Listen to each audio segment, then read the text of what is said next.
Arkansas boy with a lifelong plan took the oath like his old man, then turned around proud and shook his hand. L.A. kid stood right behind, took a deep breath and signed on the line, while tears streamed from his mama's eyes. They hopped right up on that Greyhound bus, swapping stories. They laughed and cussed, and they talked about the girls that they loved. They made a pact, shined up their boots, got the call before it hit the news. No clue what they were about to do. Ladies and gentlemen, boys and girls, welcome to the Finish This Fight Hour. This might even be longer than an hour. I don't know, y'all. This is my first Veterans Day as a podcaster. This is the first time I've had a chance to celebrate what this day and what it's about with a fellow veteran. And I you know what? There was really, to me, not a choice who to pick for this day. I had to go with my battle buddy, Master Sergeant Retired Barry Allen Jackson. Y'all are going to get a chance to meet him in a moment. This is a guy that I've sweat with, bled with, laughed with, cried with, sat in the middle of the freaking desert with. And this is what Veterans Day is about, man. And you're going to get a chance to hear some pretty cool stories. Now, most of if it sounds too good to be true, it's probably true. And if it points bad things at me, don't believe him. He's telling lies. But I'm going to take that opportunity right now. I want to introduce you to one of my dearest friends in my whole life, Master Sergeant Retired Barry Allen Jackson. Barry, brother, welcome to the show, man. Thank you for having me. Well, and there was no other choice. Now, I do want you to notice that we were talking backstage a while ago, and since then I put my man makeup on, and these sunglasses increased my hotness factor by about 50%. But I can't see a dadgum thing with them on, so I'm going to go ahead and come back to the podcaster, Glenn, with one eye bigger than the other one, blind, and one eye can't see out of the other one. How you doing in Conway, Arkansas today, man? We are blessed, very blessed. Well, I know that because I've known you a long dadgum time. I'm thinking we're somewhere in the neighborhood of 32 or 33 years we've known each other. Something like that, yeah. 30 plus years. Yeah, around 1988. Yep. So I was just like 7 when we met. Oh, I remember baby Glenn coming in. Well, Barry Jackson, it's Veterans Day, and we got some things to celebrate. We got some stuff to talk about, but I want the world to know who Barry Allen Jackson is. Let's start, man. Where did you grow up? Where were you born? What's your background? Well, now, Glenn, you cannot hold this against a man where he was born. He has no control over that, all right? True. And it does not define him, but I was born in Chico, California. Chico, California. So, but I have some memories there, and we moved out of California probably when I was 9-ish, give or take a couple of years. Mm-hmm. And we moved up on the border of Missouri and Arkansas, and lived in Missouri for a little while, but most of my life was in Arkansas, and that's where I call home. My roots are in Arkansas. So Chico, California to Northwest Arkansas, it sounded like you went from being a hippie to being a hillbilly almost. I've never been a hippie. Even in California, we always lived so far out in the country, and hardly ever did we live in town. So I'm a country boy. How country are you, brother? Because I think I know this answer, but let's talk to these folks. What kind of environment? Where did you grow up at in Arkansas? What was the house like? What was school like? Well, I wish I'd have known that. I brought a picture of the cabin we lived in. We drew water from a spring. Most of the places I lived up until seventh grade, we had outhouses. And Really? yeah. And, you know, at the time, you don't know any better. That's all you know. And Yeah. so it was no big deal for us. But a funny thing is there was a time Dad was a carpenter and we moved to Springfield, Missouri, and we had a normal house. But as we're unloading, you know, us kids, my brother and sister, we run into the bathroom every chance we get, flush the toilet just to see the water go round and round. Yeah. So Yeah. that was a new thing for us. That's But outstanding, man. I don't think I ever heard that story. yeah, it was a good life. Yeah. Well, cool. So living in Northwest Arkansas, you grew up kind of out in the country. You had, did you have running water at all or just no toilets? Now, once we got down to Northwest Arkansas, we had running water and toilets. But when we lived up in Missouri, we were just getting started. Dad was getting started. He was a carpenter, and we moved around a little bit. And most of the places at that time was just outhouse, and we drew water out of the well or the spring. See, and that's funny because, again, there's no way in the world we've known each other almost 35 years. We're neither one old enough for that to be the truth. But when you hear stories about people growing up with an outhouse and drawing water out of a spring, you think about my great grandpa. Yeah. You think about the early 1900s and that kind of thing. But you're talking about in the 70s. Yeah, it was early 70s. I think, early 70s. Okay. What was childhood like for you?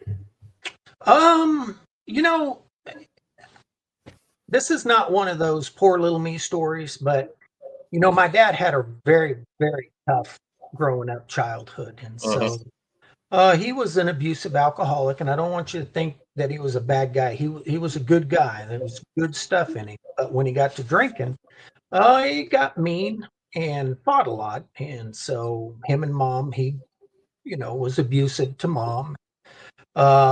Got in trouble with the law. We counted it up here. It's been a while, but we moved 19 times from what we could remember to, I think I was in ninth grade. We moved 19 times. There were times that we packed up and moved in the middle of the night because the old man was in trouble. And that's really the reason we moved out to Missouri, is because he was told get out of the state of California or go to jail or prison. So the federality. Yeah. But other than, you know, the alcohol, good dad taught me a lot of things, taught me to be a carpenter, taught us kids how to be strong, how to endure, how to overcome. So I mean, and mom was a good woman. She was a good woman. Yeah. So it wasn't terrible, but you know, when the old man got to drinking, he could get a little mean. You've told me some stories over the years about that and how you had to grow up pretty tough. And I've met your brother. I can't remember his name. What's your brother's name? Brad. First Sergeant Brad Jackson, retired. First Sergeant Brad Jackson, retired. And see that, I think it makes me laugh because I think when I met him, he wasn't even in the military yet. He was in the Marine Corps when you first met him. Oh, that's right. Yeah, he did. Yeah, he did 9 years in the Marine Corps and then got out and then joined the unit there in Siloam. Okay. Matter of fact, Glenn, he joined the unit there in Siloam and did 3 years in the Guard, the Arkansas National Guard. Got in little trouble with the section chief, decided to join the Marine Corps, did 9 years in the Corps, got out, came back to the unit, did a phenomenal job and ended up retiring as a first sergeant out of that unit and was a good first sergeant. How about that? I can think of some first sergeant he was probably better than. There was.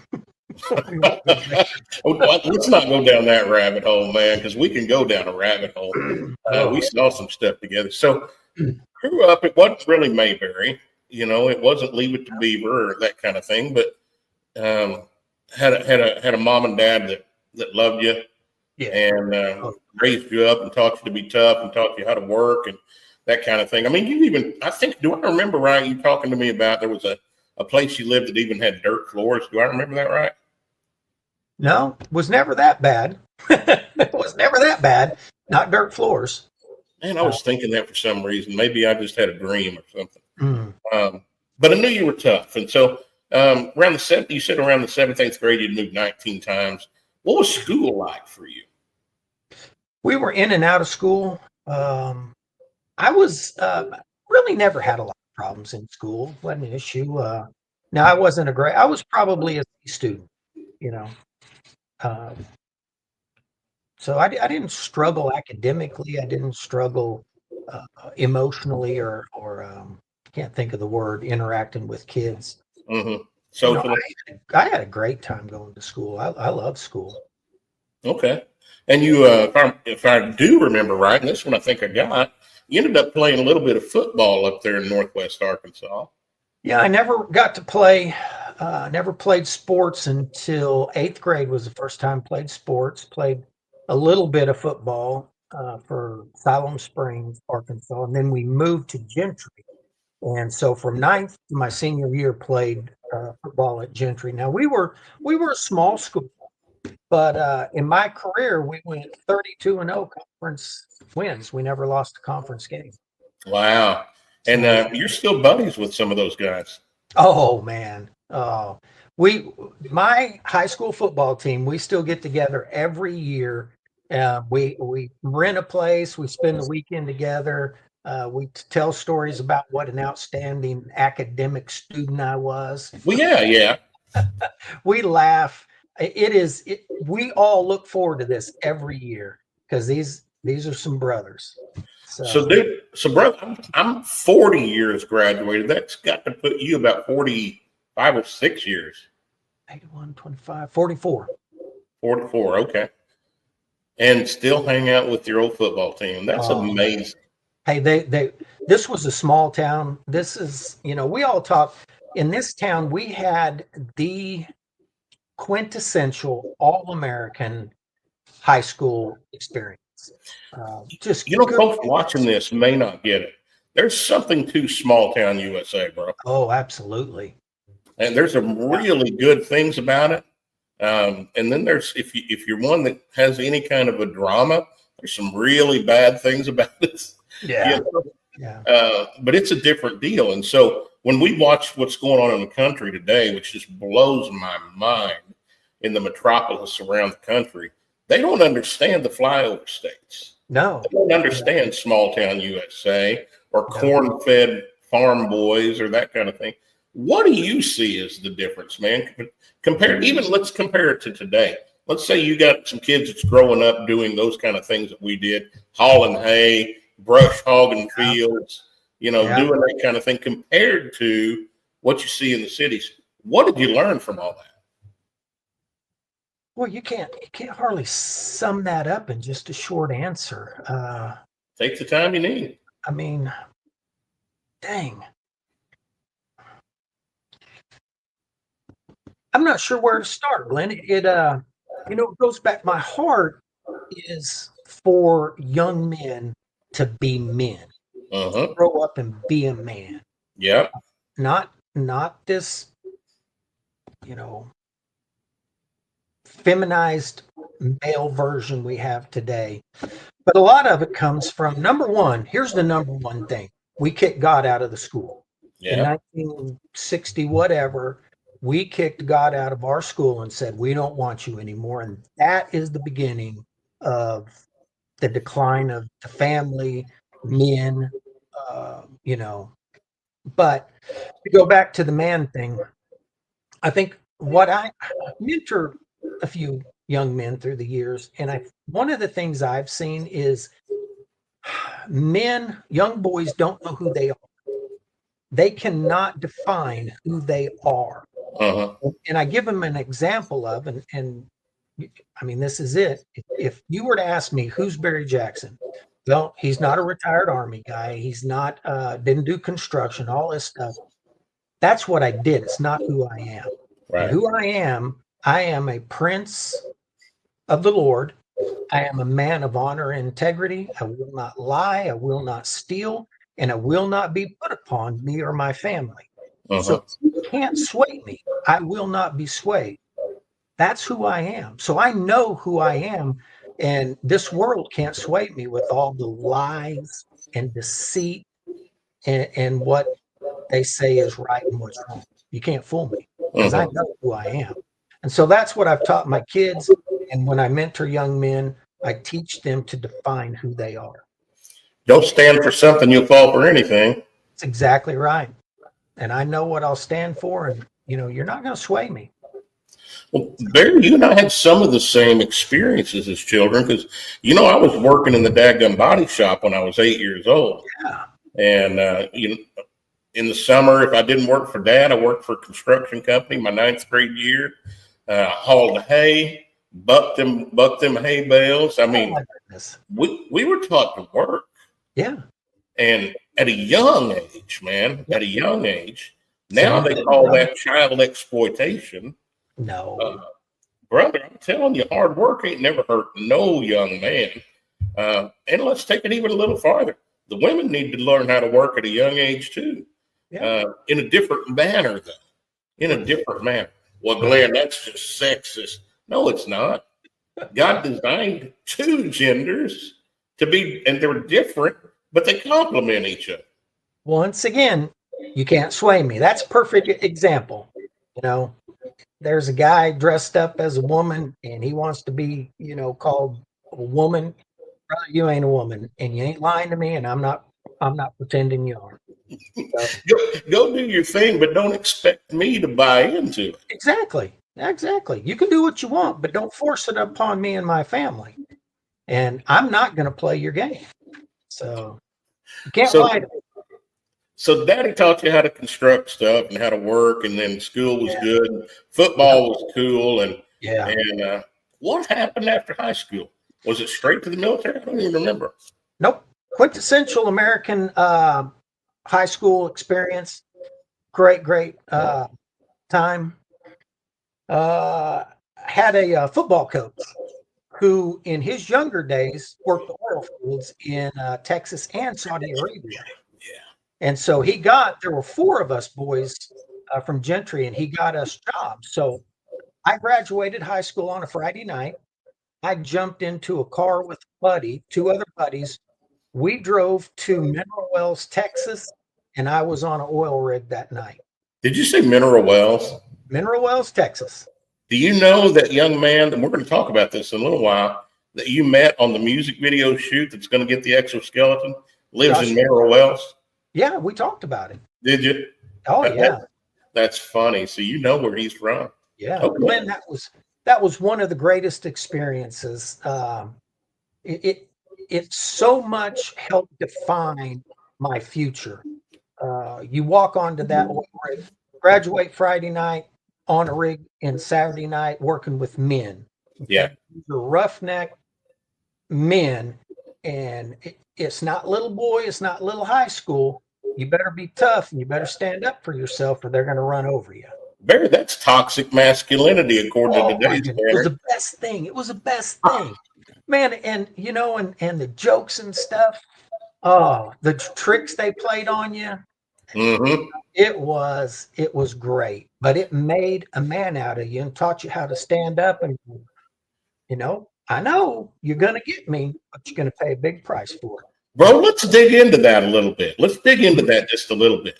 So, what's happening in today's world is the stuff you're talking about, and I know what you're talking about. I mean, there was practical jokes. There was things that they would smack you and try to make you cry, or just do things that was just considered mean, but it was really not mean. It was good-natured roughhousing stuff. Some of it, yeah. Man, you go to jail for some of that stuff if you did that to these kids. Oh, yeah. But the difference is like what you just said. You got to be tough, and if you're not tough, you better get tough. Yeah, you better learn how to stand up for yourself, or they're going to run over you, and your life will be, it'll be tough. And guess what? That's still life today. Yeah. life will still beat the crap out of you if Yep. you're not tough. And you talk about you were given a head start by going through that then. Mm-hmm. You were given a head start for military, for life, for challenges and struggles and troubles that you've gone through in your life. Yeah. And it was a gift from God coming from Roughnecks. It was cut with F-bombing your beer. Oh, You man. know, it was disguised, but it was a heck of a training. Oh, it was, yeah, it was a blast. I mean, it was tough. It was hard. It was, 108 degrees in the summer, 97% humidity in the winter. Yeah. The wind was blowing 20 miles an hour. Wind chill factor was 10 degrees. You ain't got a choice. You're out there on that floor making a connection. So Makes a difference when you ain't got a choice. You know what? yeah, yeah. So I Well, loved it. I loved it. Hard, but I loved it. so okay, so you did that for how long? You know what, Glenn? I did that for roughly 10 or 11 months. And then I got to missing this little brown-eyed girl back in Arkansas. Oh, it's always about a woman. Oh, this was one of the Mm, finest ones. I you know got to what? miss that little girl, and so I went, boys, I'm headed back to Arkansas. You know, I got to tell you something. I know that little brown-eyed girl that you're talking about, and she is top shelf, pick of the litter, numero uno. Glenn, Amazing, amazing woman. it really is. She's, God, they just don't make them like her. She is one of the finest little women God ever made. And she's And raised. so y'all met in high school then, right? Yeah, we dated in high school. Okay. And I So knew 10, 11 months. Now you went back and forth and saw each other some during that. some, yeah. I came back a few times, went back to the oil fields, but this time I came back for good. We're gonna make some plans. Was she still in high school at that point, or Yeah, she was still in high school. I was 2 grades ahead of her, 2 years okay? old. So did you wait till she graduated to make those plans? Yeah, yeah. Now, here's the funny thing. I asked her to marry me. I told her, I said, girl, marry me, come out to Texas. You can finish high school out here in Mineral Wells, and, we'll be married. And thank the Lord, she was wise enough to say no, Yeah. because at that time, we may not have made it.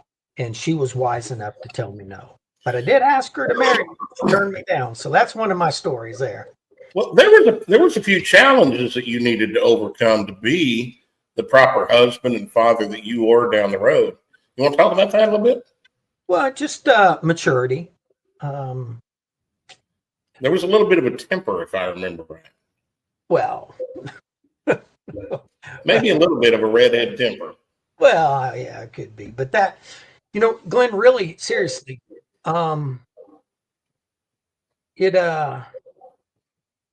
it was, once I got married, God gave me a vision of my life, what he expected out of me. Mm-hmm. And so Julie and I together as a team knew what our goal was. So Mm-hmm. we had a goal, and it was to raise up children who would glorify God with their lives, Mm-hmm. who in turn would raise up children that would glorify God with their lives. And so to do that, we had to set an example. And our heart's desire was to serve the Lord and glorify him with our lives. And I think, here's one of the things that aggravates me is you got, a lot of times these young men will go, oh, what God wants me to do with my life. The hell you don't.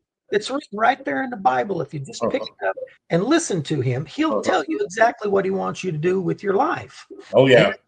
Yeah. And that is, and I forget what verse it is that I use. I think it's,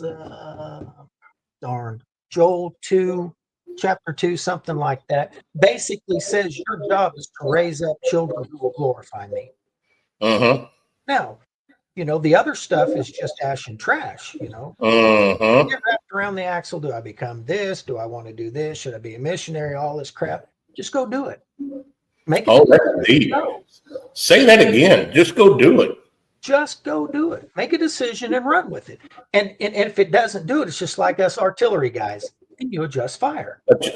Left 5-0, up 3-0, fire for effect, baby.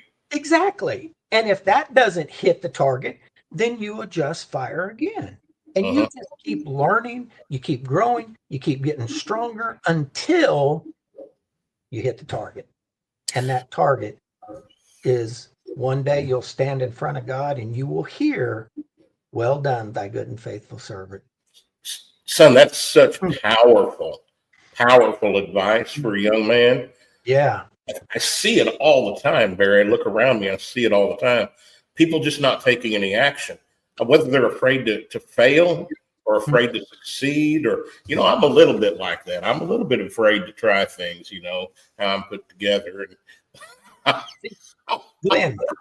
Glenn, early on, that's one of the things I taught my children and my grandchildren. You ask them, fear not.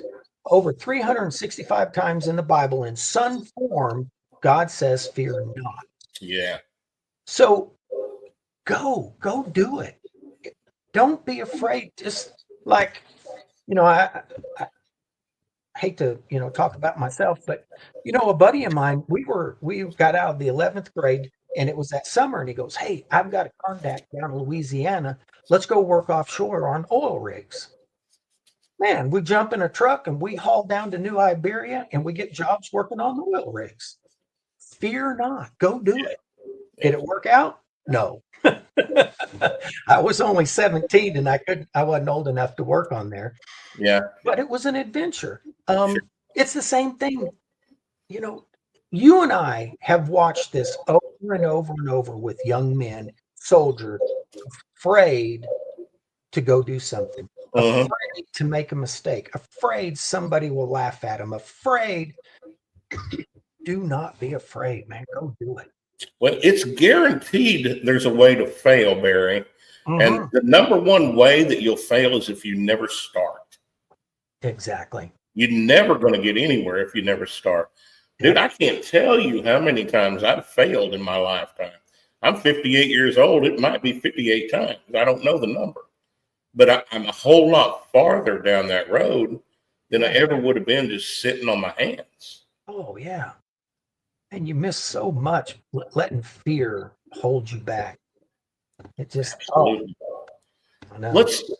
let's go back just a little bit, because you brought some stuff up. When did you encounter the living God and decide that was the way you needed to live? Grew up tough. Dad, it was tough. And I always knew God was there because I would run out in the woods, cry out, "Please make Dad stop drinking. Please make Dad stop hitting Mom." So I knew God was there. I knew it. But I didn't know. Here, let me just tell you a story. A buddy in school, this was 8th grade, he come up and he goes, "Hey, man, they're giving free pizza away. And all you got to do is go listen to this guy talk." "Hey, man, I want free pizza. Let's go do it."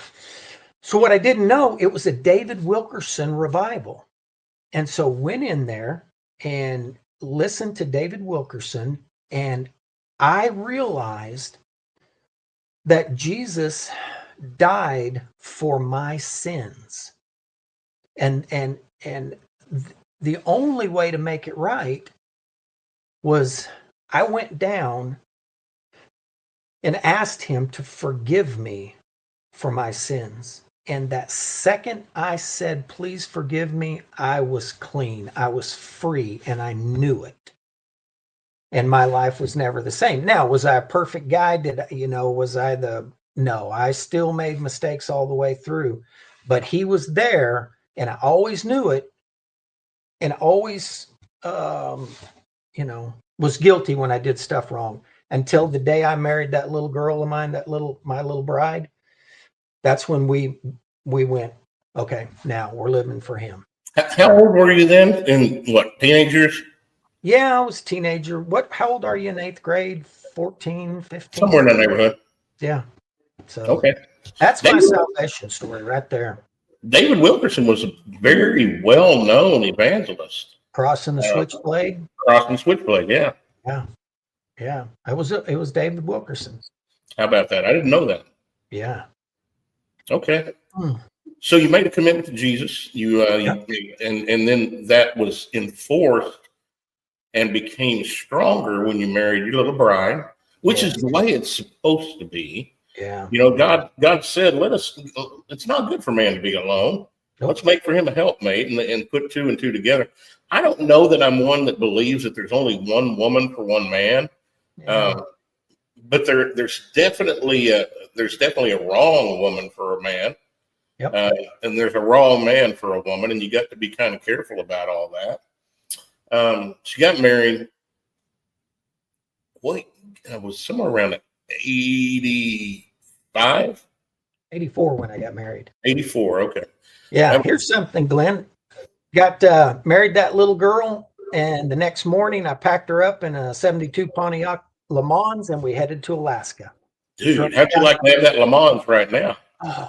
Oh, love that car. Love that car. So, it was another one of those things, if you'll allow me, Glenn, of fear not. Sure. I was building houses here in Arkansas, and a guy that I had built for before, he drove up on a job site and he goes, "Hey, man, I'm starting a construction company in Alaska, Fairbanks, Alaska."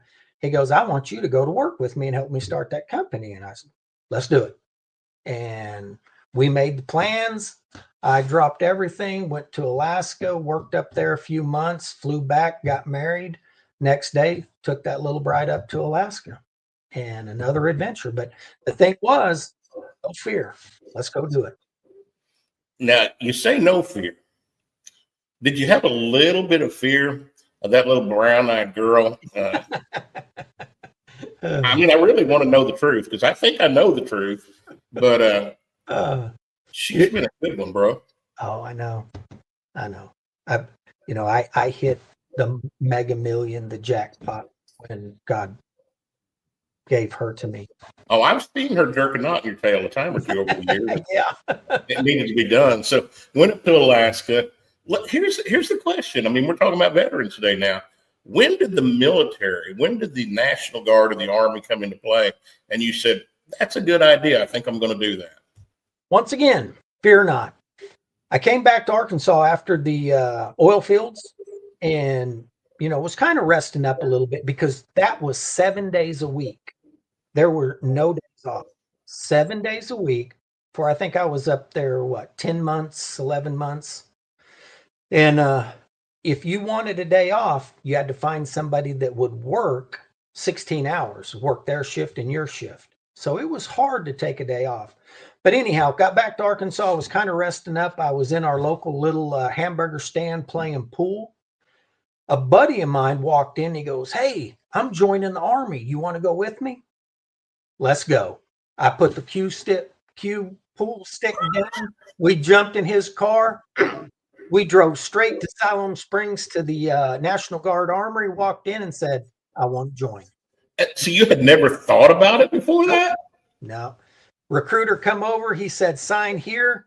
We went and took a physical, and I think it was 3 days, maybe 7 days later, I was on a plane to Fort Sill. You didn't wait. Now I got to go back. You did not run this by the little brown-eyed girl? No, just nope. Dadgummit, boy, you did have some bravery there, man. Yeah, man. So Glenn, here's the other thing. I thought I was joining the Army. Yeah. And so when I get to basic training, eventually the drill sergeants go, "Okay, I want my regular Army guys over here and all you nasty girls over here." And I'm looking around and he points over there. How the hell did I get to be a nasty girl? And I'm, what? And then, all right, I want my reserve guys over here, my regular Army guys over here. And you goons, you get in the back. And I'm, how did I get to be a Nixon's goon? Finally realized I had joined the National Guard and not the Army. Woo! Woo! Hey, that recruiter's name wasn't John Dozier, was it? Staff Sergeant John Dozier. I think I remember that sucker. Yeah. He was there a long time. He was there. I was just thinking about him the other day. Really? Yeah. So off to basic training. Was it in Fort Sill? I'm assuming, right? Yeah, Fort Sill, Oklahoma. Okay. It. Went through Fire Direction Control AIT. Yeah, I was. Yep, 13 Echo. Okay, came out as a 13 Echo. little mosquito wing private or something along that line. I remember when I got my skeeter wings. Yeah, and came back to Siloam Springs, Arkansas. Yeah, second of the 142nd Field Artillery. Ooh-wah! Yep. And came and started going up the ranks, brother. And that was in what year? What year did you go to basic? I joined in 82. 82. Okay. All right. So that was before you. Oh wow, that was before you got married, even. Mm-hmm. Yeah. Okay. All right. So you bebopped along and moved up into rank and had some good times. You had a couple of times that were pretty rough. I remember before I joined your unit there that summer before y'all had an accident out on maneuvers. Yeah, Fort Chaffee. We were making a night move. We were 110 howitzer unit. We had the M110 A2s, 8-inch howitzer. We were making a night move, and anybody familiar with Fort Chaffee, you know it is dusty and you can't see at night, and all you have is your little cat eyes. And one of the howitzers, hey Glenn, let me tell this story. This chief, he had just made chief, and I think the summer before, he had just got saved. And so him and I buddied up really quick because he was a Christian. He got promoted to staff sergeant the same day I got promoted to sergeant. So he gave me his old rank. This was Paul Tanner. Staff Sergeant Paul Tanner gave me his rank, and I pinned on his rank when I got promoted. Wow. So we're in the briefing. We're in the convoy briefing, and this never happens. Nobody has ever heard of this before. Paul gets back to his gun, and he tells everybody that normally rides on the gun, you got your gunner, your AG, you got your number one man, and sometimes your number two man will ride on the gun. Paul told his crew, everybody off of the gun and get in the duck. Only Sergeant how can I forget his name? Sergeant Tanner and the other one? Yeah, Paul Tanner, and I'll think of it. But anyhow, the crew threw a fit because you don't want to ride in the duck. Yeah. And what are you doing? Why? He said, nope, everybody off. Let's talk about a duck. You're talking about the ammo carrier that was tracked. Yeah, the M548 ammo carrier. We called it a duck. And it was, if I remember right, they were covered with tarps. They weren't hard top. They were covered with tarps. And if you're in Chaffee covered in tarps in the back of a dadgum track, you're catching all that dust. It funnels it right back into you. Funnels it right back in there. So we get ready to make that move, and we're traveling around. Well, there was a slight curve, and we crossed a low water crossing, and the driver of the gun did not see the complete curve, and he drove right off of that low water bridge. The howitzer rolled, and it killed Paul Tanner, and I'm ashamed of myself, Glenn, because I can see his face, but I can't think his name. I know I've heard it, but I can't help you. It's been too many years ago. Yeah. So that was a tough time there. We lost some brothers, some good Christian man, Paul Tanner. He was making a difference in the unit for the Lord just by being a man and setting the standard of, no, I'm not going to the bars. I'm not going drinking. I'm not, So. Well, that was sometime around 87, I think. 87? Yeah, because that was the AT. My first daughter was born, and then 2 weeks later left for AT, and that was the AT, the annual training where the boys got killed. Yeah, because I came around the next year. Yeah, that's right. And then the whole world changed when Baker showed up. Boy, it got good then, didn't it? Let's talk about that. I mean, that's a rough one. That's been a long time ago. I know it affected a lot of people because they were still being talked about when I came in a year later. Yeah. But I think it was in July. It was July of '88. I showed up at your steps, basically. And that was pre-basic training, actually. I came and joined the National Guard, and I did it for a different reason. I did it because I thought I could make some extra money. And an old boy named Alan Strawman sold me a car and told me how I could make the payment if I just did 1 weekend a month and 2 weeks a year. Yeah. And I'm like, okay, I'm in. And so I signed the line. John Dozier got me too. Signed the line and came and showed up. And there was this dadgum red-headed, flat top. How was David described in the Bible? It was ruddish complexion. Ruddy complexion. Yeah. Ruddy complexion. Yeah, that was Barry Allen Jackson. By that time, the next year, you would already made staff sergeant. So that was in 1988.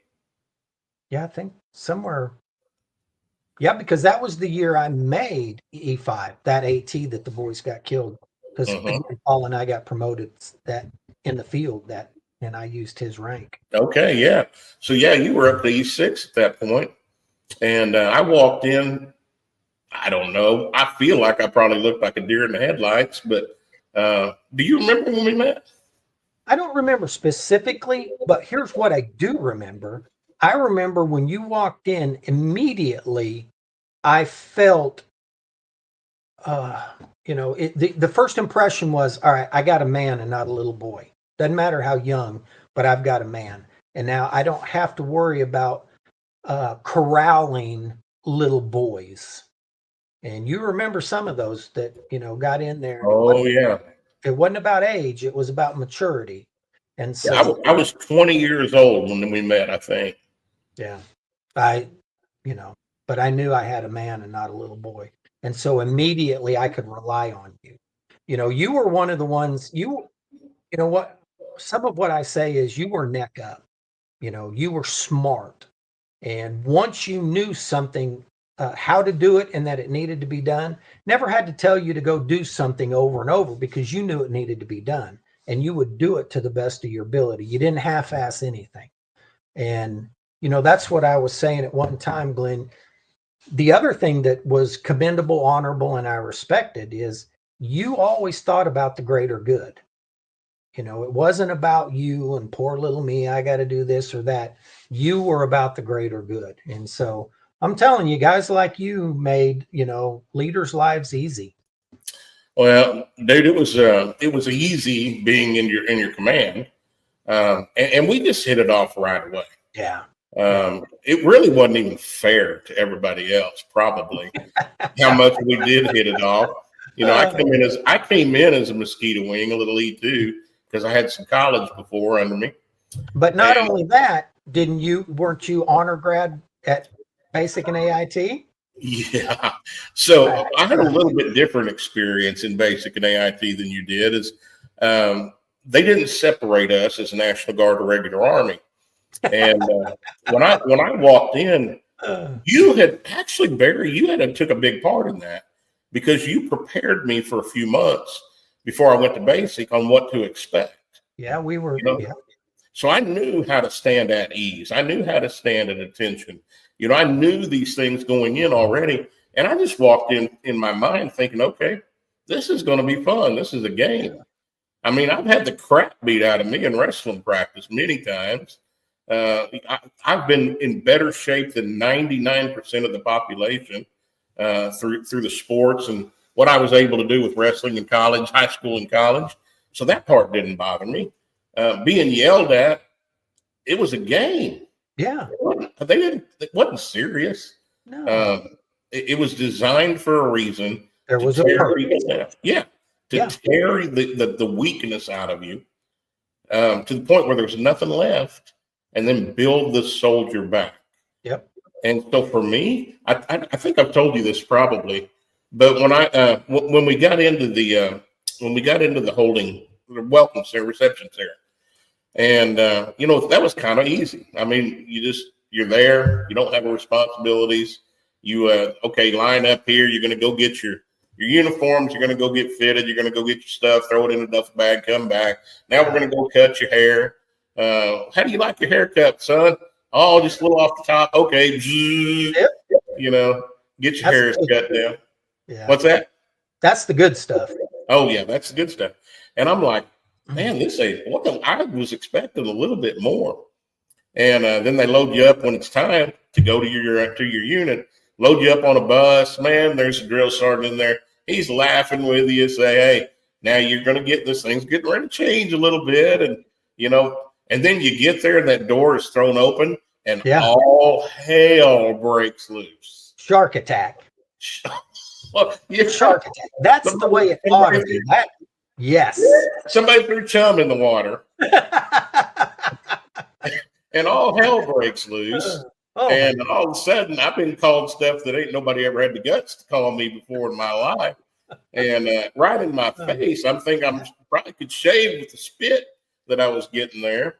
But I was ready for it. And you know that I've befriended my drill sergeant recently in the last few years. But that's amazing. It is. That's amazing. It's an amazing story. It is. Yeah. So, but so they're out there and they're thrashing people. Everybody. I said stand at attention, so drop and give me 20. You puke, get down. And I'm just there. You got one in this ear and one in this ear. Yes, sir. No, sir. And I'm just there at parade rest and not being affected at all, not laughing, not smiling, just standing at parade rest. And I started looking around through the corners of my eyes, and it wasn't long. I was the only one left standing. And then they were all on me. All on, what, you think you're something special? Just drop and give me 20, And finally, of course, I'm down with them. But you had helped prepare me for that. And I became the leader of that unit. And they made me what they called a PG platoon guide within a couple of weeks. They didn't do that until, a couple of weeks out. But affectionately called platoon daddy. A platoon daddy, yeah. I stayed that way clear through basic and AIT. Mm-hmm. Now, they did take it away from me once. I got caught taking a nap on break out in the woods. And Drill Sergeant Dukes, great big black guy from Mississippi. All I heard was, and I felt a steel pot hit me in the leg. He'd thrown a steel pot at me, and marched me out to see my drill sergeant. Me and this other guy that I was buddies with, Wayne Harrell. I remember his name, Wayne Harrell. Marched me over to Drill Sergeant Timothy J. John. And Dukes told J. John, he said, do you know what your platoon guide was just doing? He was out there taking an and Drill Sergeant J. John let me say, Private, is that true? I said, yes, Drill Sergeant, it is. He said, you know what to do? I said, yep. Ripped off my stripe and handed it to him. And, all right, Baker, go get over there. And it wasn't 2 or 3 hours later, he walked back over, had me in his office. What do you think, Baker? I said, I have no thoughts, Drill Sergeant. You haven't given me permission to think today. He's like, that's why I'm giving you these stripes back. Welcome back to the platoon guide. Yeah. And that was the only time it had happened. So, but because of you, Barry, I was ready for all that stuff. Well, and the other experiences I've had in my life up to that point. Yeah. But I saw young men buckle. Yeah. I saw them cave. And I saw one young man, he was crying. And he cried for 2 weeks before he finally, apparently he had money. His daddy had money. And he finally called his daddy and they got him out on the medical. Daddy, yeah. See, daddy said, nope, finish or don't come home. Mm-hmm. I think it's different then than it is now. And I'm hoping with what Hegseth has done recently that that's coming back.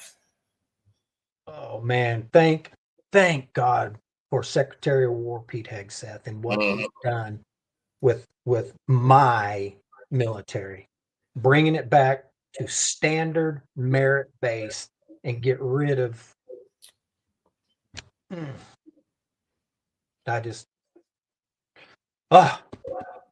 Thank God. Well, here's what I'm going to do, Barry. I'm going to take a quick break because I want to show the folks that are on here what we've been doing. And you've been a part of that. You've helped me quite a bit with the launch of this foundation, helping to provide these soldiers that are paralyzed from the chest down some exoskeleton technology to help him walk again. So I have got to pull this thing up, and I want to share that with y'all. Give me just a moment, and here we go.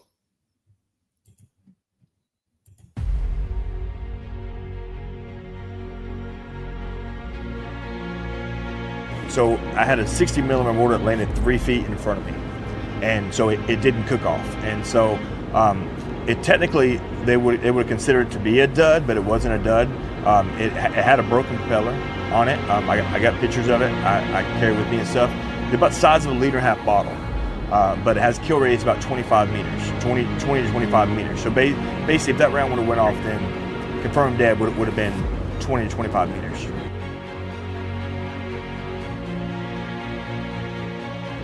Been 31 months since I've been able to stand on even with a brace, or being able to take one single step. So it's been 31 months to the day yesterday. And then God leaned in and he said, you know what? You're going to do a foundation. You're going to be the one to help these boys, and some girls, I'm sure, get to walking again, back on their feet. It became so real when we physically came here and I physically got to see face to face to that unit, and knowing that, I mean, like I said, it's pretty much like an avatar. I mean, I felt like I, plugged in and we became one. Like I was breathing with it, like, I mean, it just incredible. I mean, I can't even imagine. I can't even describe the feeling that I have. But like, it was like deep down inside of me, it's like, you know what, I felt like I can fight again. I really am able to stand again, and I'm like, I can do this.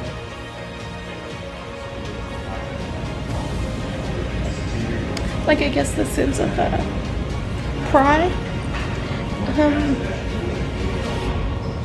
like to stand tall. No matter what height you are, not a jab at Glenn, but just to stand, I think is huge. We take it for granted.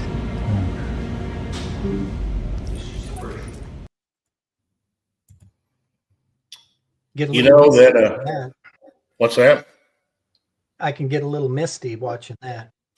Oh, I still do, bro. Did you see him lean in there and hug his wife? Mm-hmm. If you didn't know he was paralyzed, it looked like there's nothing wrong with him. Yeah. But that young man's going to get a chance to walk again permanently pretty soon. That unit's going through FDA approval this year, and we got some people in the White House. I got a buddy that's in there in the Oval Office a couple times a week. He's friends with the head of the FDA, and he's going to help us get it pushed through. Nice. So, y'all, if you get a chance, let me just throw this underneath here. If you get a chance, and you can, throw a little something towards Joshua's journey at givesendgo.com/finish this fight. Givesendgo.com/finish this fight. I'm going to leave that running underneath us for a little while. So, dadgummit, I changed the mood. Let's go back to the other mood. So I went through the basic and AIT. I actually went through as a cannon cocker, 13 Bravo. Yep. I'd signed because they had a $10,000 bonus. But I never intended ever to work as a 13 Bravo because I was going to go to work for Staff Sergeant Barry Jackson as a fire direction control specialist.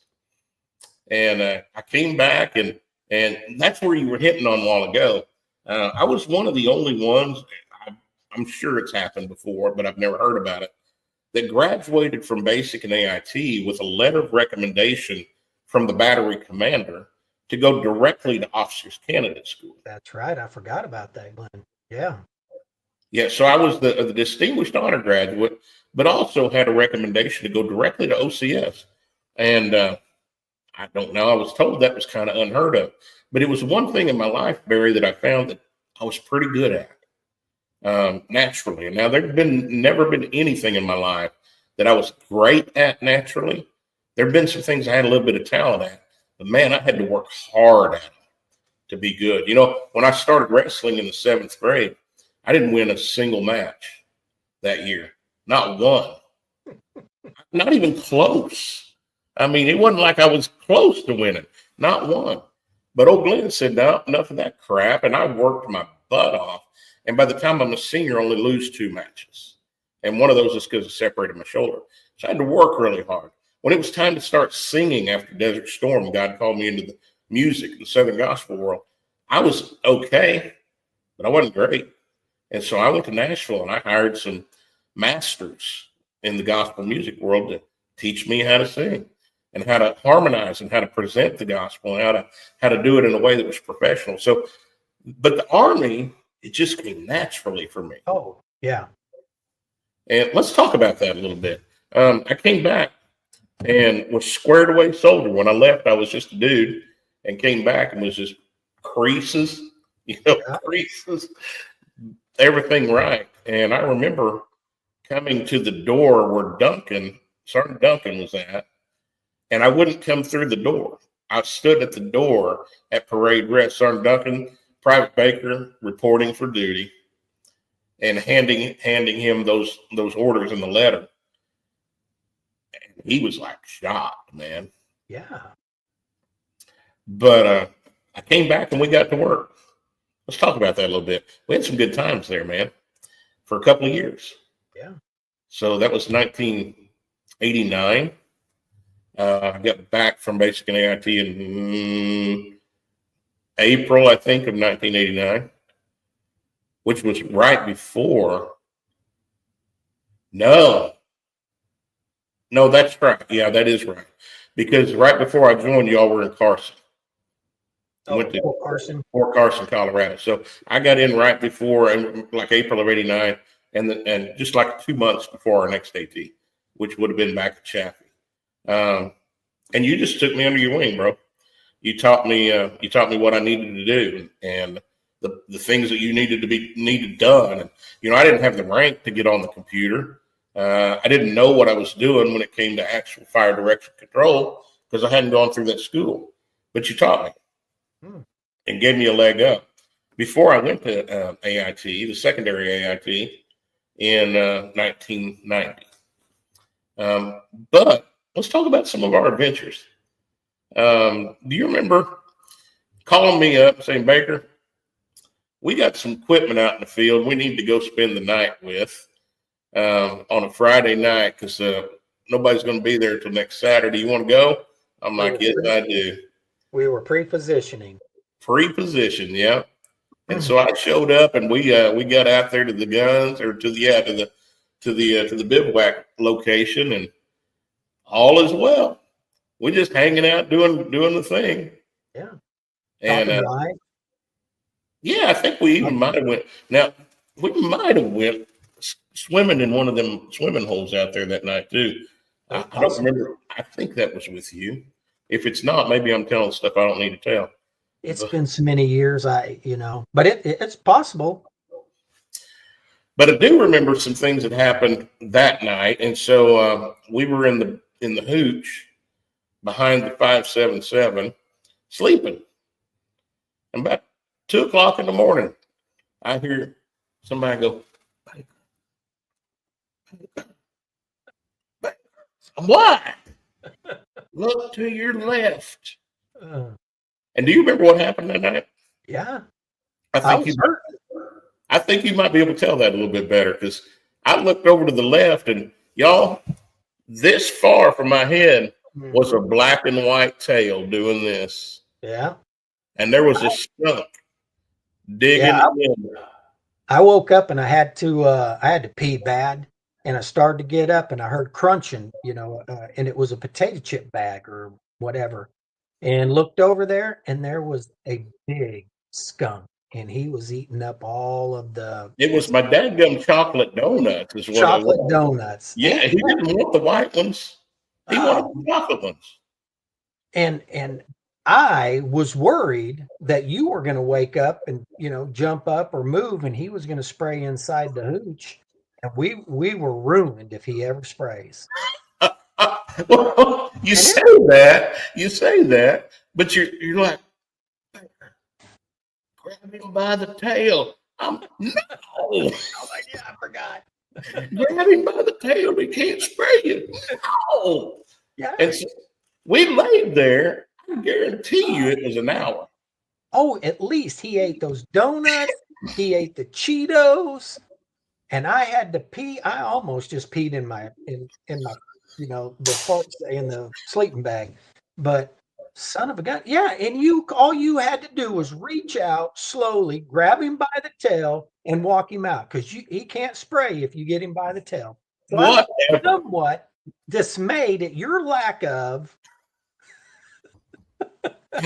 Whatever, man. I was a country boy, but I wasn't that country. I wasn't following that crap, man.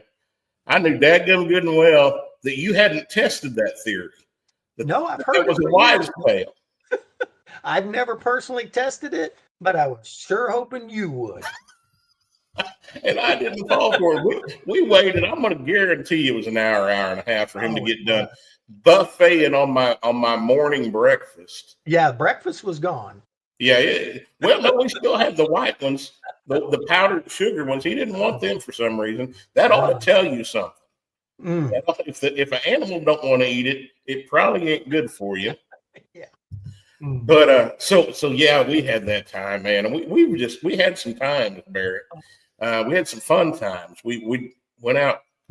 Oh, I remember this one. We went out bowling one night after being out in the field. Went out bowling one night. Went into the John. You and I went in there, and there was a big old tall older man went in. Turned out he was gay, and he was peeking at you taking a pee. And you don't remember that, huh? Oh, I remember it. Yes, I do, because I gave you a hard time about that for a while. Had that old boy all stirred up. He wanted to know a little bit more about old Jackson. But, just some stuff, man. Times, memories, the same camaraderie you were talking about. When you went into the oil field. Yeah. Well, Glenn, speaking of going bowling, that's one of the things that, you and I did is a lot of, when we got time off in the evening, a lot of the guys would jump and they'd run to the bars and they'd get drunk and they, do things they shouldn't. But what you and I did is we kept our section together. And we went played pool. We went and bowled. We'd go get a movie. We'd go eat a nice dinner. We'd come back to the barracks. We'd hang around and talk life and, talk about our problems and try to problem solve. But we kept our guys together so they weren't put in a position to be influenced by, some of the other soldiers. Oh, man, come on, you big, come on with us. So, it's one of the things that, you and I did was kept the boys together and we kept them away from, making a big mistake. Well, you're right. And we did. And if I think back about it, Barry, we really only had 2 years that we served closely together. 88 to around 1990. Yeah. And then that's when you had the opportunity to go full time. Yeah. I went AGR and got transferred up to battalion as the battalion NBC NCO. Yeah, and so they shipped you off directly from that into a long AIT. Yeah.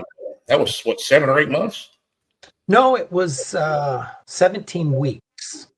It seemed like longer than that. I missed my buddy. Yeah, so weeks. So you got your, weren't you promoted to E7 at that point, right? No, it was an E6 slot. Oh, okay. I didn't make sergeant first class until I was able to come back to Silent Springs. Okay. So you were promoted to NBC NCO, and if y'all don't know what that is, nuclear, biological, chemical NCO.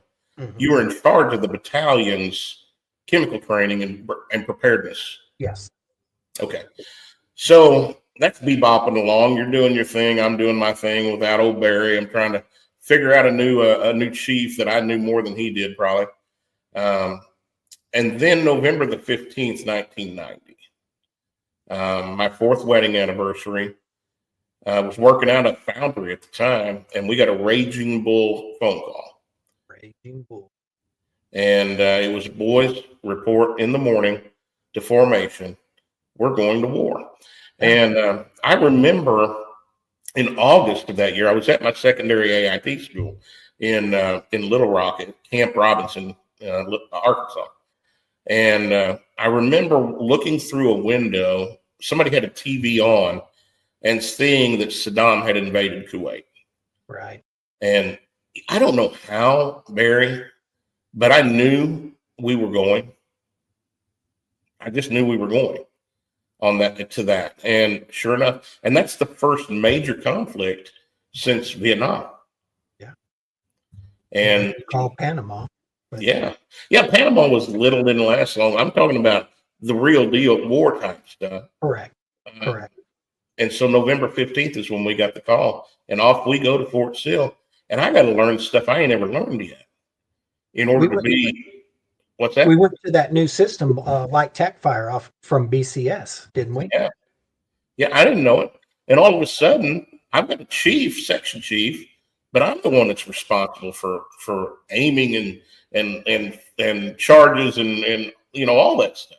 Putting together fire plans. I had 2 weeks to learn that before we shipped out to Saudi Arabia. And we got it done. And we got it done in a good way. And by the time we got there, obviously when we got there and we got into Saudi, it was kind of boring. I mean, if we go back and try to remember, we landed out in some airstrip under threat of some sniper rifle aiming down on us, ThreatCon Delta, and then we were taken from there to some, what were the Quonset huts? Wasn't that the first, we did like 2 days in those Quonset huts?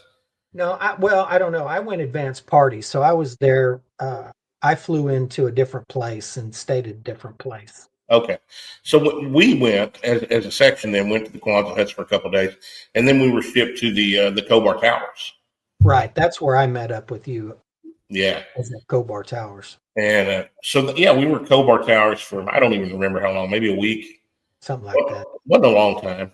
But we had something happen there, you and I, that pissed me off about our military. I don't know if you remember this or not, but I am not one that feels like women should be in the combat scenario with men. I think it's wrong. I think it's a distraction. There's some women that probably can do better than some of us men, but as a whole, they're not capable. There are some that are, what do you call it? There are some that are pretty strong. Yeah. Just the dynamics. Yeah. If you insert a woman into a combat group of men, and the dynamics changes. Completely changes. Now all of a sudden we're worried about several other things. Yeah. We're worried about protecting them if something were to break out instead of doing our job. Or the other stuff. Well, see, and that's the other stuff, and that's what I want to talk about. We're worried about getting some. Yeah. Impression. That gun, Glenn, that's sexist. Maybe it goes both ways. And so you and I were out in the common areas of Kobar Towers, and they'd set up some, I don't know if that was a Wolf Burger Shack or what that was, but we were waiting in line to get something. There was a couple females standing behind us. Yeah. And I'm an E5 at that point. You're an E6. And I just hear these girls say, "Hey, Sergeant, would you like to $20 for some ass?" And I said, "What? $20 for some ass?" And I'm shocked. Yeah. And it wasn't the only time that happened, Barry. And you were with me. And we looked at each other like, what in the hell just happened there? Y'all, that's one of the dangers of having men and women together in combat scenario. Because it's being taken advantage of. Most women, I would say, probably most, that have gone through a military scenario that are intermingled with warriors, most of them can say at some point they were either abused, used, or tried to be. Yeah. And you say, well, that's just man's nature. Well, kind of, maybe you could say that, but it's also not natural to have them mixed together in a scenario like that. Golly, I'm going to get censored for this probably, but I don't care. We have different roles. It's not that men are more important. It's not men are greater. It's not even that. In fact, I think women are probably greater at a lot of stuff than we are. It's just the dynamics, the way God has designed us to be equal but different. And so you and I saw that. And then we saw several other things. And we won't dig into that too deep, but I think you might have been with me when we were on the 7th floor of the Cobar Towers and that looking across and seeing what was going on in the windows. Yep, unfortunately. And, soldiers getting oral sex from a woman. It's man. We experienced some stuff, my friend. There was and quite a few other what's that? There was quite a few other stuff. Oh, yeah. One of the coolest things I ever saw was the first time we were up there, Cobar Tower, late at night on the 7th floor, and all of a sudden we saw a Patriot missile shoot out from that area and take a scud out. Yeah, quite a few. 3 to 5 kilometers away, something like that. And that was in 1991. And that sucker zigzagging through the sky, so accurate. Gosh, that was 35 years ago almost. One of the biggest fireworks display I've ever seen. Yeah. And how accurate, how much have we gained in technology in 35 years? You know? Let's go a little bit deeper. So we went on out to the desert shortly after that. And when I say y'all, we went to the desert, it was the dadgum desert. Out in the middle of absolutely freaking nowhere, probably 40 miles from the nearest street light. I don't know if it was that far, but it was a long way. Outside of a little city called Hoffer al-Batan. And we had some memories from there, Barry. You remember sitting on that generator that night? Box by the generator. Well, being the NBC NCO, I was had knowledge of nerve agent and how it affects the body, and saw some of the testing that was done on animals. So I knew the devastation of that. And at that time, we knew without a doubt, Saddam was going to use chemical weapons on us. And so, brother, that was the night we were moving out early that morning, and we knew at the time some of us weren't going to make it.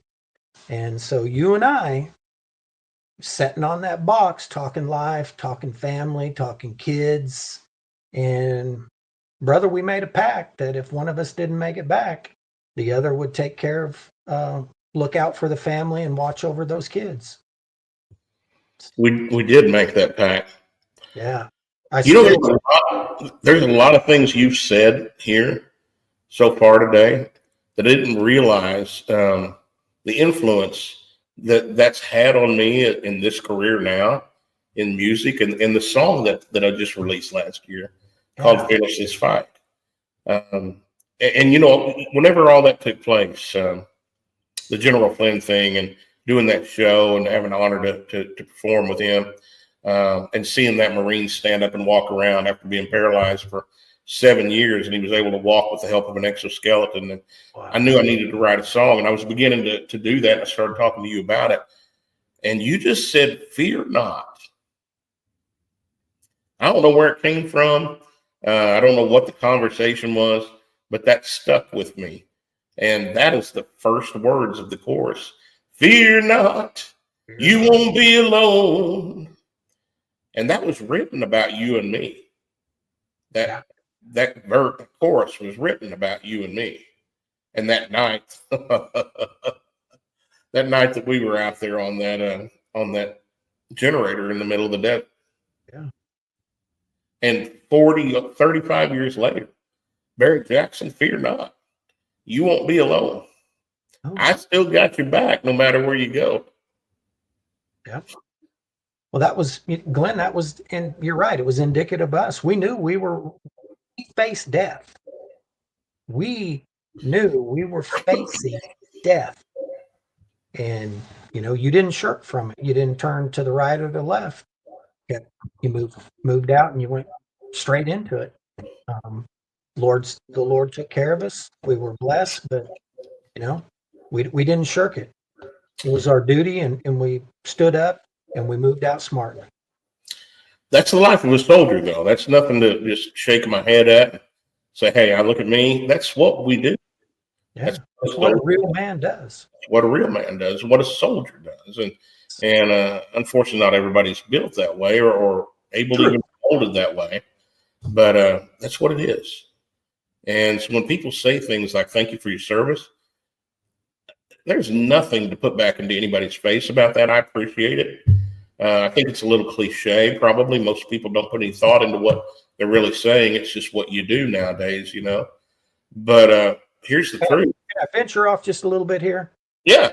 You know, I feel the same way. I feel the same way a little bit. I feel a little guilty when people do that. And I feel guilty for police officers and our first responders. You know, we go to war, once every 5 years, once every, 10 years, 20 years. These guys, every day they walk out the front door of their house, they face death.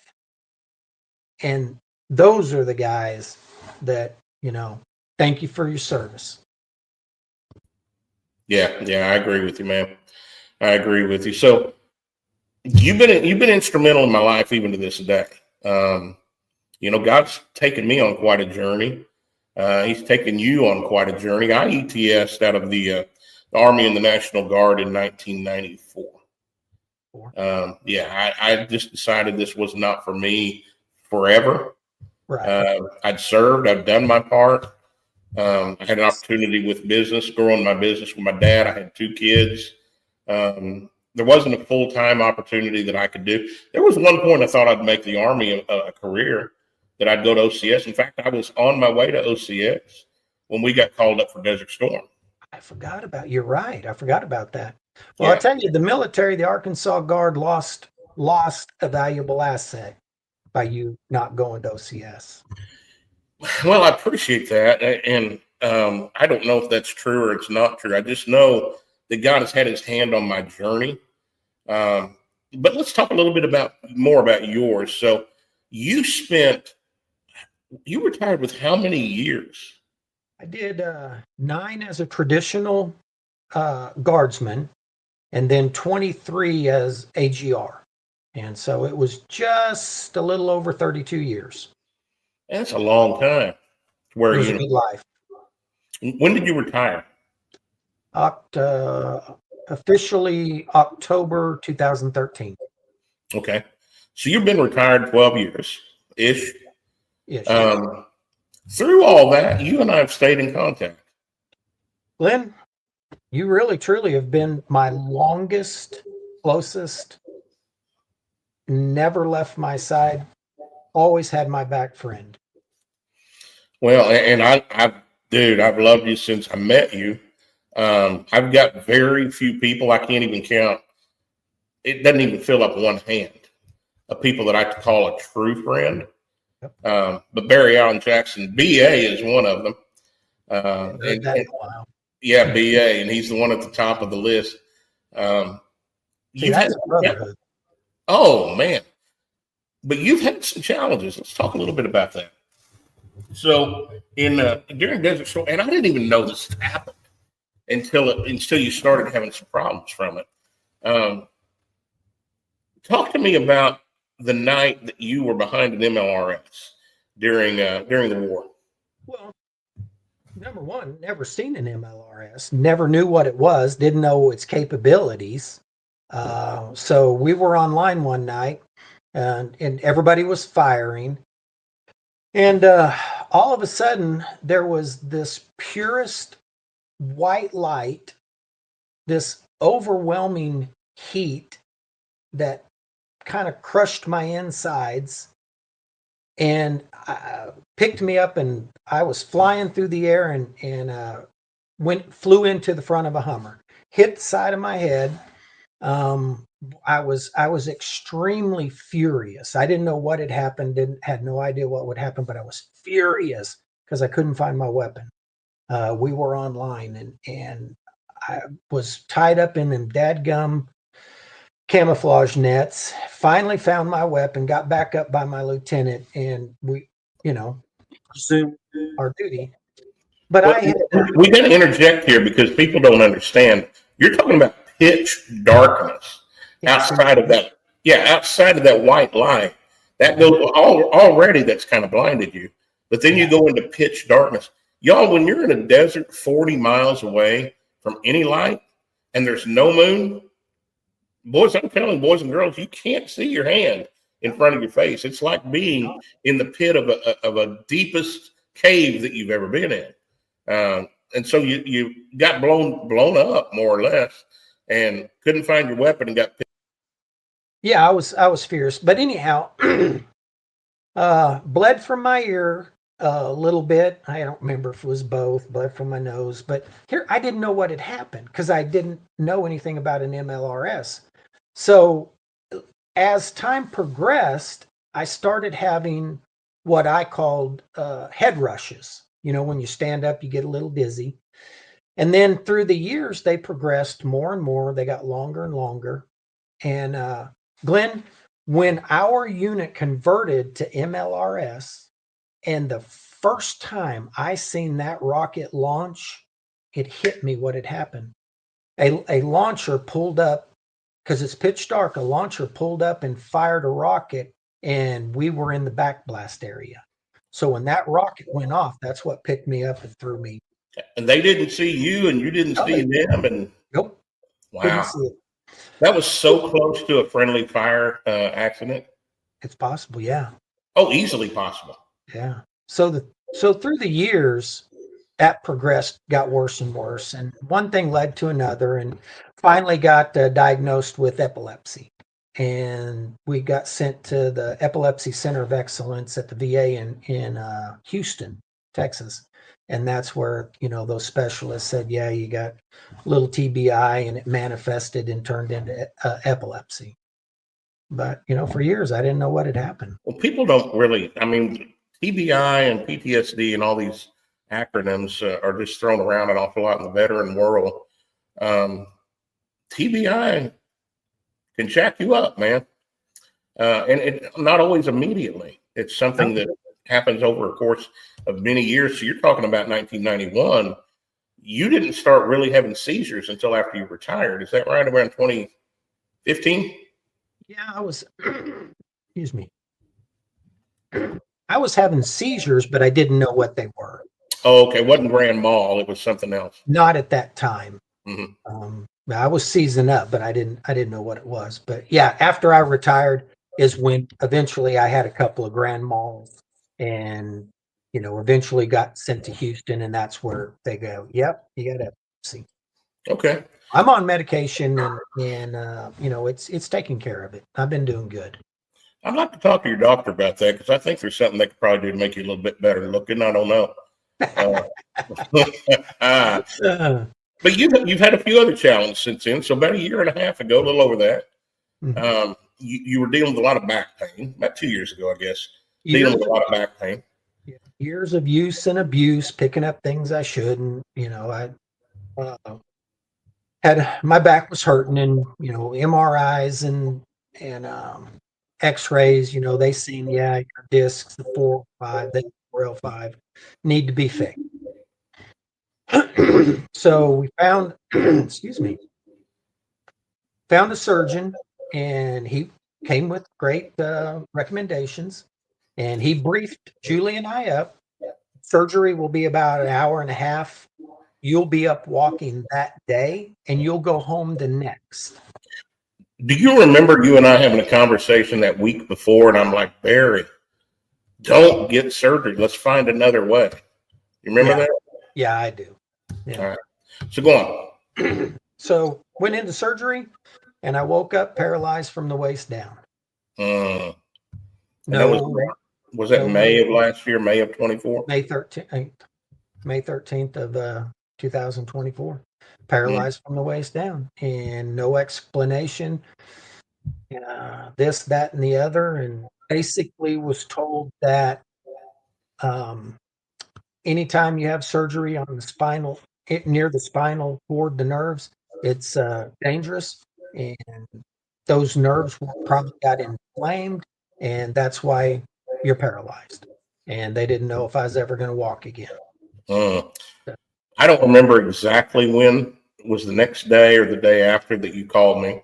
Maybe 2 days. Yeah, it wasn't long.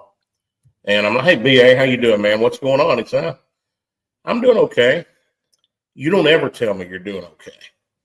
And I'm like, okay, dude, what's wrong? And you said, well, I'm in the hospital. So what the crap are you doing in the hospital? Had a back surgery. I'm like, Barry, no. He said, yeah, can't feel anything from the chest down. And I think I chewed your ass out a little bit then. Not on purpose, but it just came out. Scolding. Yeah, a little scolding. And we talked not very long. Barry, when we hung up that phone, I cried my eyes out because my brother may never walk again. All because of a dadgum doctor doing something that caused him not to be able to feel his legs, feel himself from the chest down. And it pissed me off. It made me sad. I scolded you, and then I coached you and tried to lift your spirits up. So don't you dadgum quit. Now it's time to go to work. That's right. And so I don't know, May, June, July, August, September, October, November. So we're looking literally 18 months ago right now. Yeah, I think we're 18 plus months, something like that. Tell the people now, are you walking? With a cane. I can't bend over and pick something up. I lose my balance. And I can't jump, but I'm walking with a cane. Excuse me. Let's go back to the surgery. Uh-huh.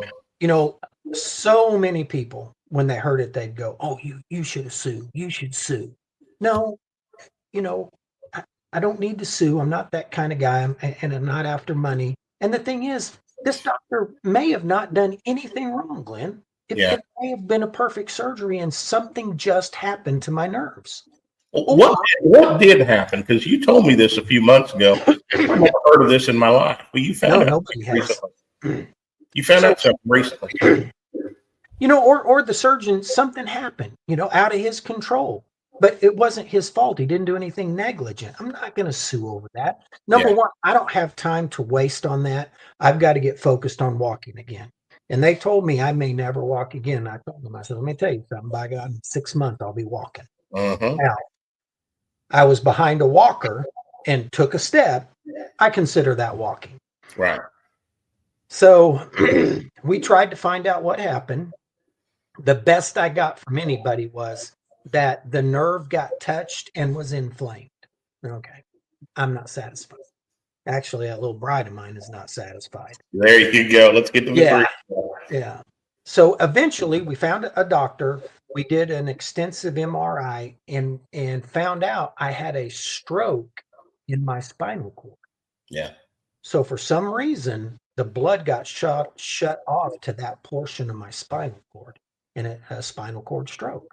So at least now I know what happened, which doesn't change anything really. But now we know, and we're still just working hard, and I'll be walking without a cane and on my own.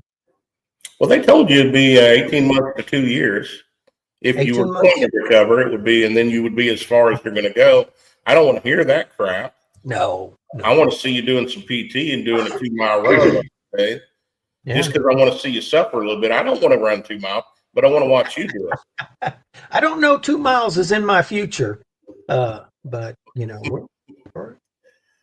Barry, old son, never give up. No, you can't. You can't. Guaranteed 2 ways you're gonna fail. Number one, if you never try, and number two, if you quit before you're to the end. That's the only way you're going to fail in this life. Other than that, there's always hope. There's always hope. And you've shown me that with your life, my friend. So we got a few more things to talk about. We've already gone an hour and a half. I knew this wasn't going to be just an hour. So that happened to you in May last year. I had already talked to you about being in the music video for Finish This Fight at that point. I wanted you to come and take part in it and be the one to lead the oath of office or the oath for soldiers. Listen, And then that happened. Let's talk about that. So that was in May. July the 22nd, I began to film in Woodstock, Georgia.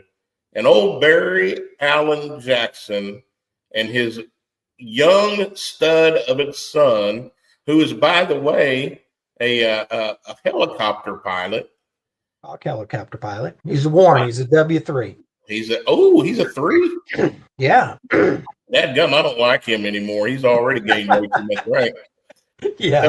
But you guys showed up in Woodstock, Georgia, Mhm. to help with the music video.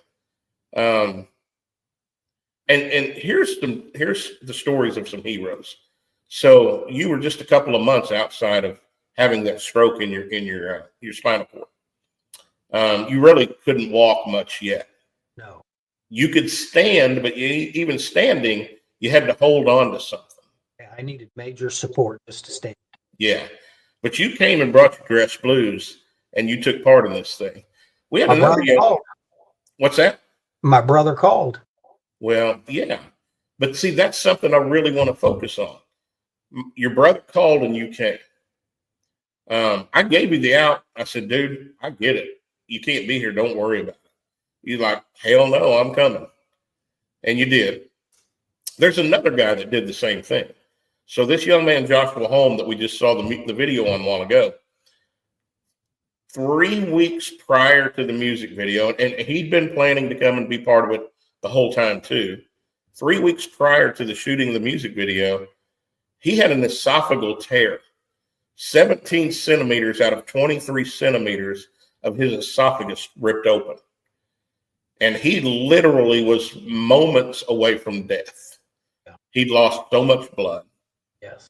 And he was on his deathbed, had to have an emergency surgery, rebuilding his esophagus 3 weeks before. And you know, that sucker and his wife drove the day after he got out of the hospital, drove from Dallas, Texas to Woodstock, Georgia. He couldn't even talk. Oh.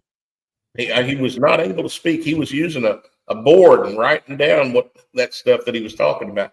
And that sucker came and took part in that music video as well. Y'all, if y'all aren't paying attention to what I'm saying right now, this is not just buddies doing something for buddies. I didn't know Joshua that well, and he had no idea we were going to take a direction to help him get to walking again. He simply did that from one brother to another. Yeah. And Barry Jackson simply did that. It wasn't simple. Dude, it wasn't simple at all. It was hard for you to get around. You couldn't even stay at the Airbnb with us because we didn't have a drive-in or a walk-in shower for you to be able to clean up, that kind of thing. That's right. Yeah, it wasn't an easy thing. But you boys did that for Glenn Baker, for your brother. And I will never forget that. Never forget that. Here's how you know your buddy is a warrior.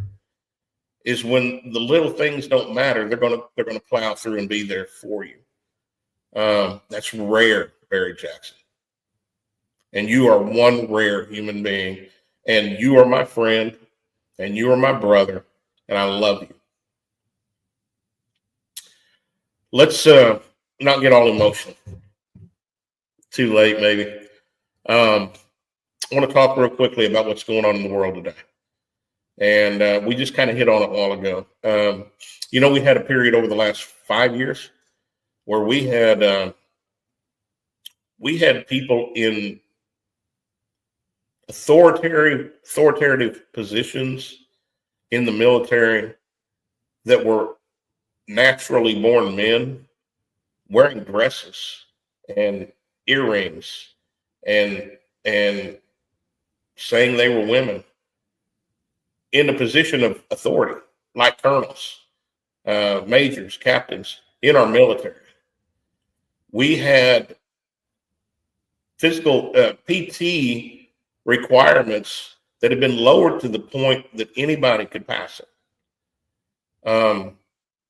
Brother, that was not a strong military. Wasn't a strong military at all. In fact, if we don't have to be held to the same standards that have been around for decades and decades, I would consider us weak If it ever came to combat, we were screwed, brother. That's changing. What are your thoughts on all that, man? How do you feel? Once again, thank God for Donald Trump, President Trump. Thank God for his cabinet, and especially from my heart, Secretary of War Pete Hegseth, who is bringing back common sense, merit-based military. I'm not even sure where to keep going with that. I didn't know what to expect from Hegseth, honestly. He was a major. Yeah, some combat experience. They don't ever put majors in charge of something like that. No. It's always these generals. And here's the problem with the generals. And here's the problem nationwide. You get to a position of authority that high up, somebody probably got something on you, or they're going to get something on you. And because in the military, it becomes political when you start talking about flag level officers, 2, 3, 4 stars. You don't get there just by being a stud. You've scratched some backs and kissed some butts to get there. So they're never going to put a major in that's a fought in combat, that is that's in great shape, that hasn't paid those dues, if you will, and it's not beholden to anybody. And I think that's where Trump did a great thing. He knew enough about Hegseth's character. Well, he was an alcoholic, Glenn. Yeah.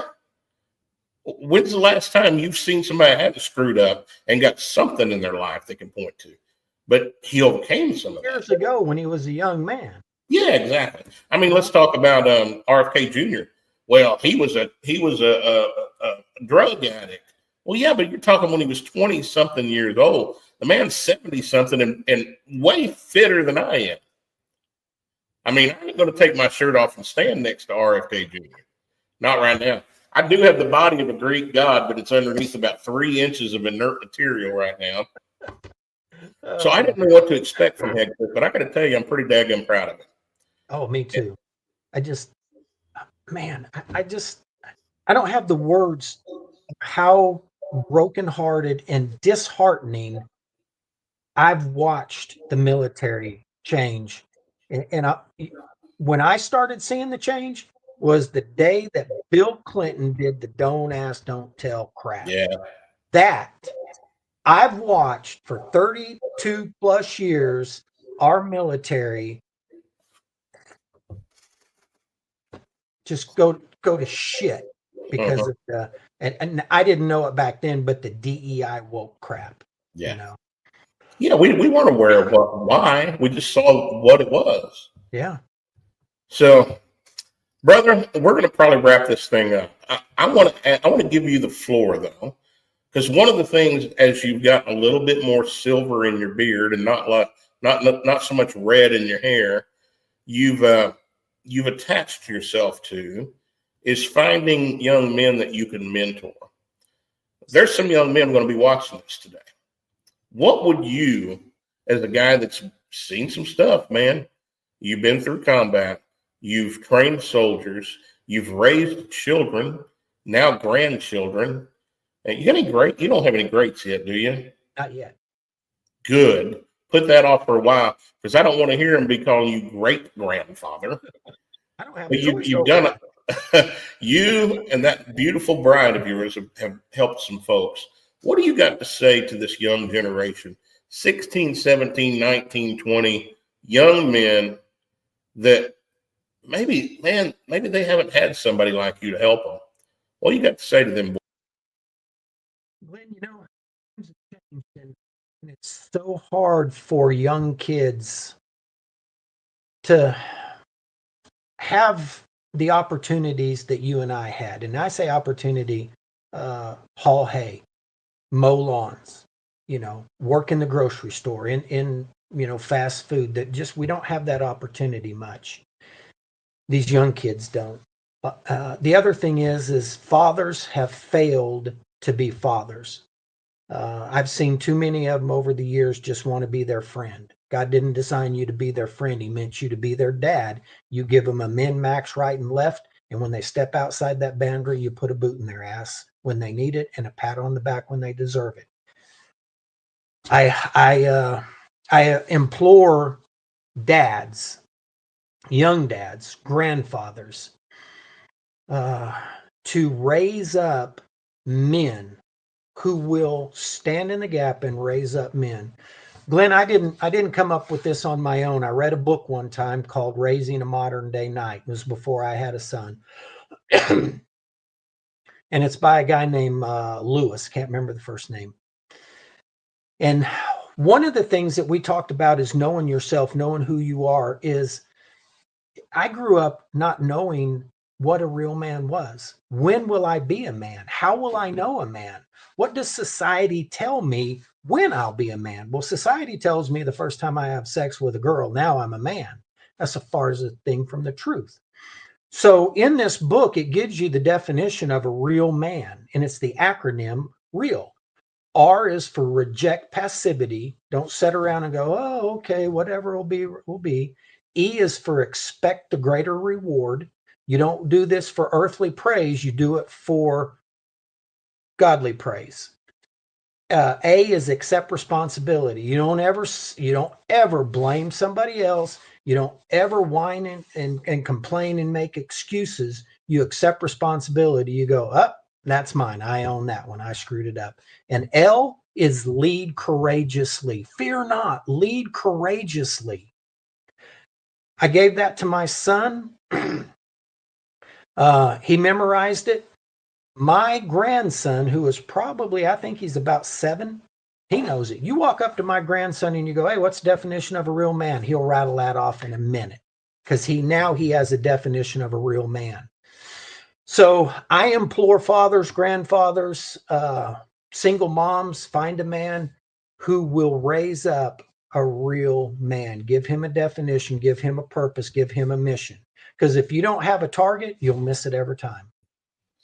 So that's some outstanding advice, and I'm gonna piggyback onto that, guys. If you are, if maybe you don't have a real man in your life, maybe you don't know where to go. Don't look in the gangs. The gangs will try to fill that up. They're gonna say, "Come here, boy, I love on you, but hey, you're gonna have to earn this. You're gonna have to go rob this guy. You're gonna have to do." And people find those things. I mean, that's pretty common in the inner city. Find out what you're passionate about. Find what you're passionate about. Yes. Look around and find somebody that's doing what you're passionate about. And just, hey, no fear, go and approach that man and get to know him and shadow him. I don't care if you're making a dime, if it costs you a dime, shadow that man. Find somebody that can be your mentor. And I guarantee you there's some of them out there. And maybe they don't even know that they're going to be a mentor. But if you approach a man and say, you know, sir, oh, sir, you got to say, sir, you dadgum right. You got to say, sir. No, sir. I've been watching you. I'm really intrigued with what you're doing. Could we have a chat? Yeah. Or could we have a cup of coffee? Or could you tell me more? Boys and girls, and especially boys, that's going to reach the man's heart that will take you under his wing and help you get what you want, as long as it's the same thing God wants. And that's a whole other story, man. But Barry, you're something else, dude. And I'm proud of you. I know you. I know you're going to get up out of that thing and walk and do what you want to do, because I've seen you struggling. I've seen you fight. I've seen you working out. I've seen you pushing, and I just know your dadgum character. And I also know that if you sit down too long and feel sorry for yourself, Julie's going to come put a boot up your ass. That's and right. you got a helpmate that's going to help you, and that's a valuable thing.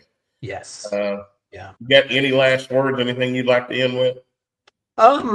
Glenn, can I close this in a little prayer? I'd be happy for you too. But when we get done, I want you to stick around and we're going to chat in the back room real quick. Go ahead. Roger that. Lord God in heaven, I just thank you for the awesome God you are, Lord Jesus. I thank you for your that you're our Savior. Holy Spirit, you are as powerful as you are beautiful. And I just pray your spirit over Glenn and his movement. I pray over this Joshua, Lord, just, and again, over our nation. Our nation needs a revival. So just bless those that are watching, and you be glorified in all we do. It is in by the power of the blood of the Lamb. All right, brother. Amen, y'all. Understand, we're going to have a good show tomorrow night. I'll have Scott Oatsville on at 7 p.m. Eastern time, and we're kicking back off. Finish this fight hour. I've been a little busy last month. Have y'all missed me? I missed you. Just know this as we go off. Uncle Glenn loves you, and I'll see you on the other side. We're out, brother. Forward, halt, left, left, left, right, your left, left, left, right.